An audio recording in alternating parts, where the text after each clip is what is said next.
Ayan, ito na po yung ating ginayat na laing. Ayan. Or gabi, mga idol. Ginayat na po natin. Kaya po natin ginagayat yan para yung lasa niya ay sumuot sa gitna. Ayan. Kaya po ating ginagayat ang laing. Kasi kung hindi natin gagayatin, nako, hindi makapasok sa loob ang lasa. Ayan. Kaya kailangan po ginagayat yan.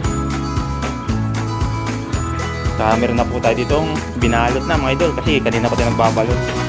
Ay, hindi lang tayo makapag-vlog kasi yung cellphone nga po ay nasa bus ko ngayon. Pag kinuha ko yung cellphone ay siguro mag-iiyak. Kaya yun, ngayon lang tayo nakapag-video. Ito po yung ating binalot na pinangat. Ayan. Alright. Tapos ito pa yung natitira nating babalutin. Ayan.